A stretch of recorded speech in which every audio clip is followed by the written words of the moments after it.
Mr. X here, extremely excited about Xtreme Topics Episode 6. That's quadruple X, not triple X. The reason I'm so excited today is for three reasons. This is our 6th episode, and reason number one is last episode I had my co-host Richard Ryder here in my house. And I stated to him that these are our most thumbed down episodes, our topics that we post. And it came true. We're whopping with, I think, almost 30 thumbs down on our last episode. So go check that out and add to that number. So thanks to everybody who gave us a thumbs down on those episodes or this one, because YouTube recognizes those as thumbs up and boosts the channel even more. Keep it up. Second reason I'm so excited is we're going to be branching out this episode. Traditionally in the past, we focused on statue-related content, but the channel evolves and we have some big announcements we're going to make in Q4 of 2019, and we want to focus on some other things that Mr. X is passionate about. Statues are not going away, so we're good there. Third reason I'm so excited is my co-host Dick Ryder is coming to us from a remote location, so I don't have to deal with him face to face like I did last month. So with that being said, please join me in welcoming my co-host, Mr. Richard Ryder. Hi, Mr. X. You know, it's such a shame that the one week I was going to come back and visit you, they had a ban in your neighborhood for people named Richard. Sounds like a pretty intolerant community. That it is, Dick. That it is. It's Richard. Okay, Dick. Well, anyways, welcome back. I know your schedule is very pressing. It's really not. I have tons of free time. Anywho, so welcome everybody to Xtreme Topics Episode 6. Today's episode is Why Can't Hollywood Come Up With Anything New? I'll say, you know, every time I go there, it's the same freaking rides and attractions, and she doesn't age at all. She's so hot with her huge boobs still. What? Who? Dolly, from Dollywood. So hot. I said Hollywood, as in cinema. I know. Anyway, today's topic is that it seems like Hollywood keeps producing the same types of movies, and the amount of original content coming out today is becoming less and less. So today's topic is spawned by two things, really. First, I'm extremely passionate about movies. It's one of the things I love, especially nowadays with special effects, and I have a very busy schedule, so you can kind of get lost in your own world, and it helps me alleviate stress the rare times I'm able to watch. And just like statues, I'm a big collector of movies. Here's one part of my Blu-ray and DVD collection.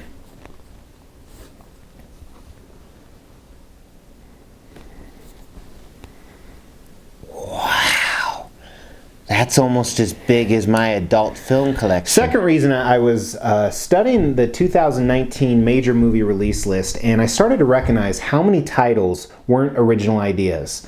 And believe it or not, 32% of the 2019 movie major releases fell into this category. So that's what we're going to discuss today. What do you mean by not original ideas?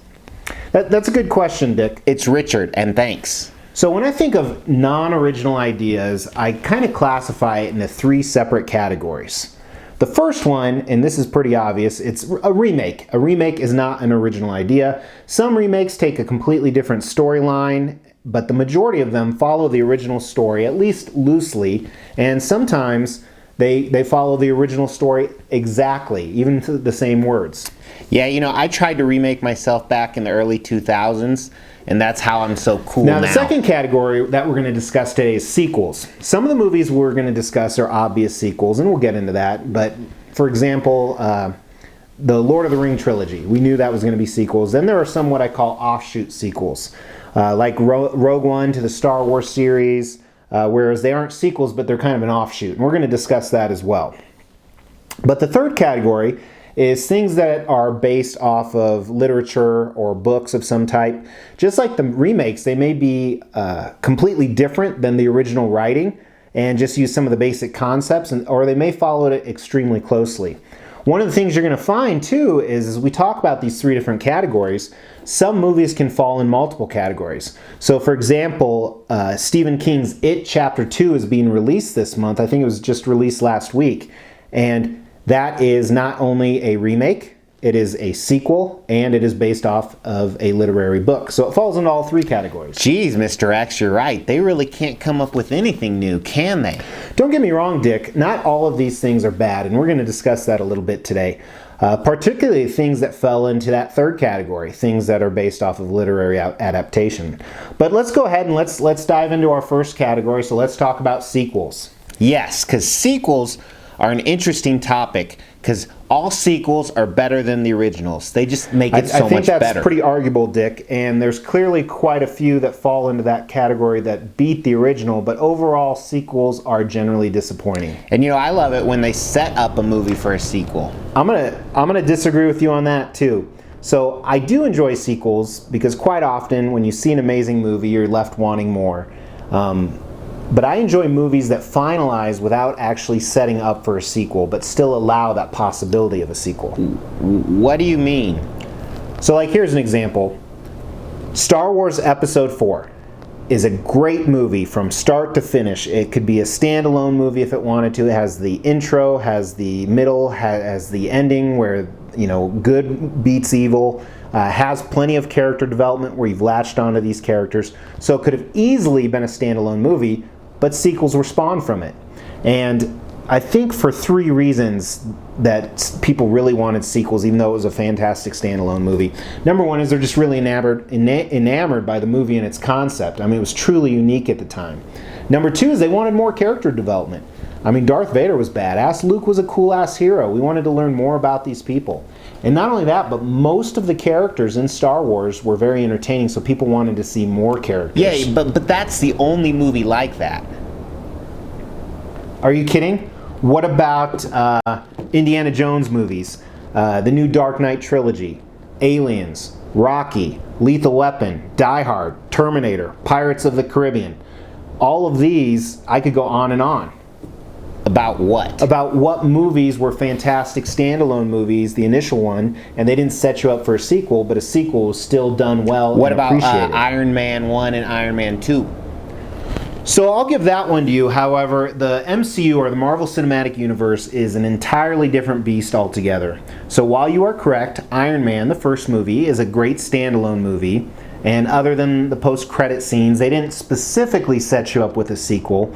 But this was made with the intention of and forethought of more movies to come.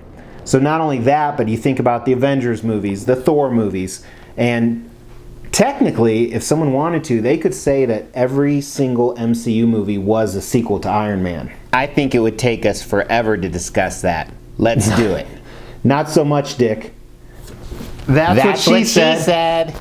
So I agree with you. It would take forever to focus on the MCU when it comes to sequels and talk about that whole beast, and maybe we will someday, but which, you know, for the record too, the MCU would probably fall into our third category we're going to talk about, is literary adaptations, since they come from comics. So, but anyway, back to sequels.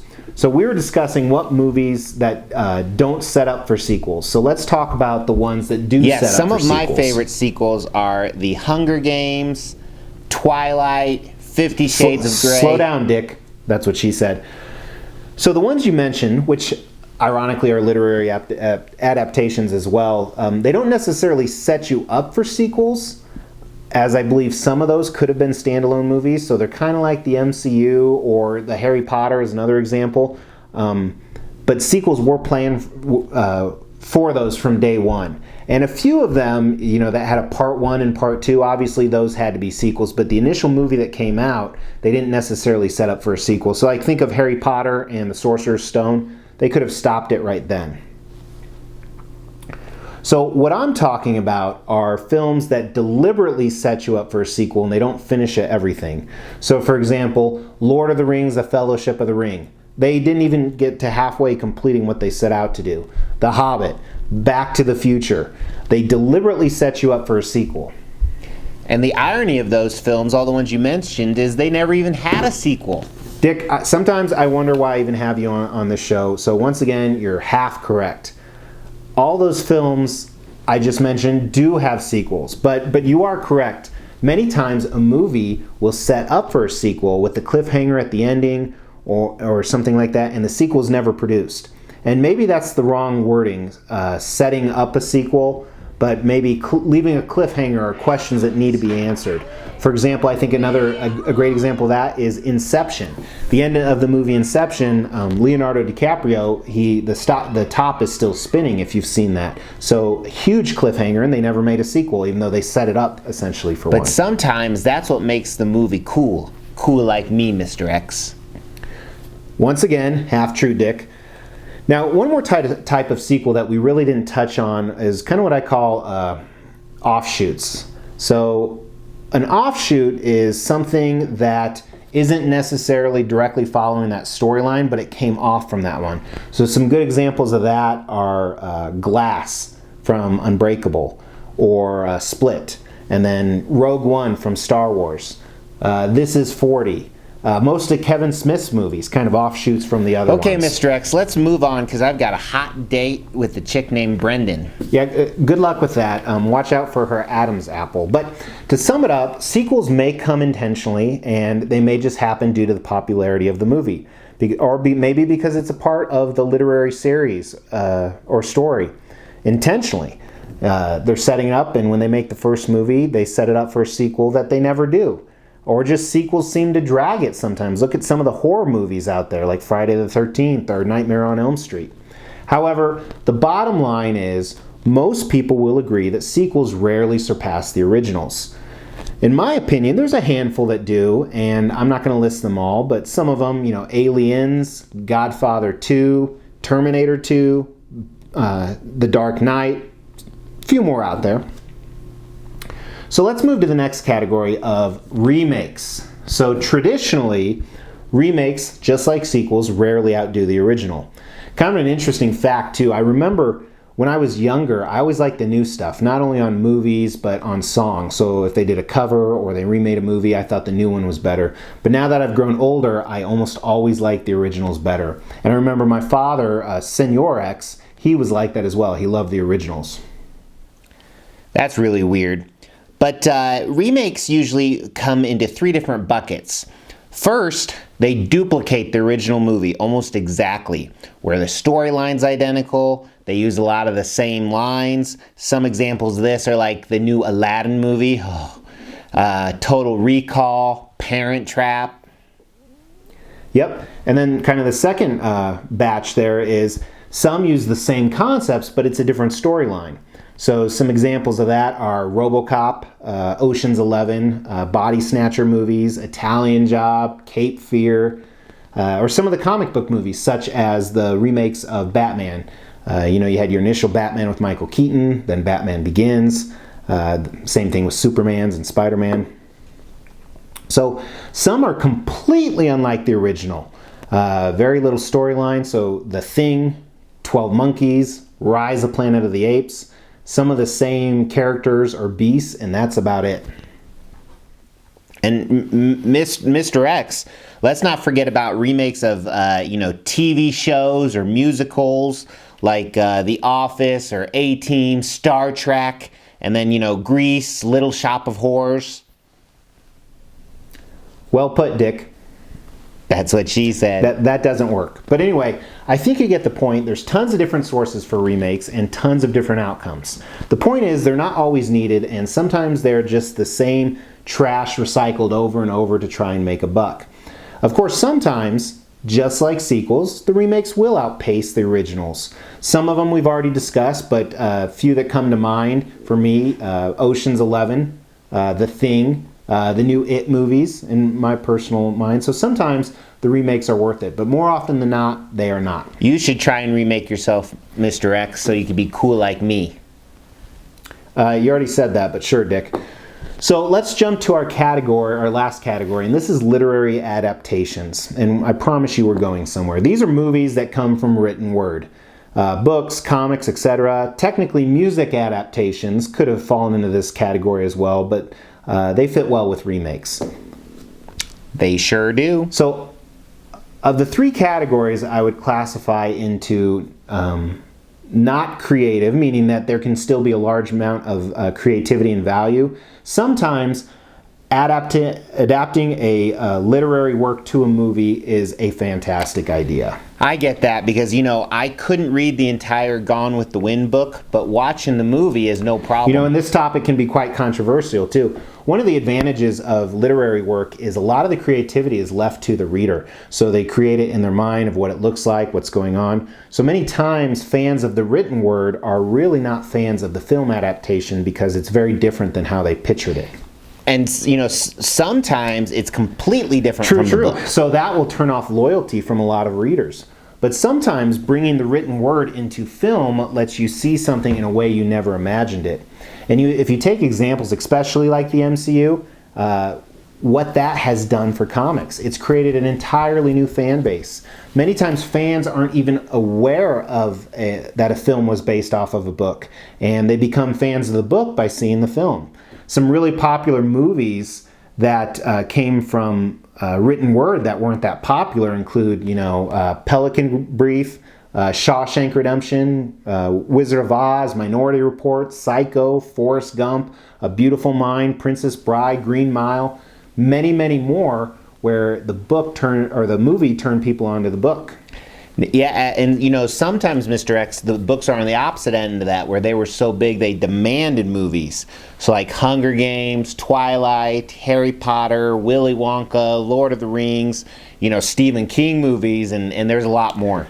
Absolutely. And I think another adaptation that kind of came to mind when you were talking there is we haven't discussed is video game adaptations to film. Mortal Kombat, Warcraft, Tomb Raider, Resident Evil, Super Mario Brothers, Dennis Hopper's So movies adapted from literary work or video games are quite big. There's thousands of titles, and in my opinion, this is actually not necessarily a category to bash and say, why can't Hollywood come up with new ideas? But it's just something to be aware of. So that kind of sums up what we wanted to discuss today. So non-original film ideas really fall into the three buckets we talked about. 1, sequels. 2, remakes. And 3, literary adaptations. And today's extreme topic was kind of short because we want to do something different today. This video is not about listening to Mr. X and Dick Ryder give 1% of examples of movies that fall into these three buckets. But what we really want to do today is get some discussion going in the thread. So first, if you could post in the thread what remakes and sequels were better than the originals, what haven't been done and should be done, what literary adaptations really screwed the pooch when they made the movie, and then look at the thread. Comment on some other people's. We definitely want you to make friends, and I promise you, you're probably going to make some enemies. But let's get some discussion going. So this extreme topic, because movies are such a big part of our lives, believe it or not, in everyday vernacular and jokes and quotes and creativity. And sometimes, as I said at the beginning, they're just an escape from reality. So we really appreciate you guys watching. We hope you enjoyed this topic. It's a little bit different. Not only is it not about statues, but again, we're more relying on your guys' assistance. So please go through that thread. Please subscribe if you haven't. We are going to do stuff like this in the future, but we're going to tweak it a little bit.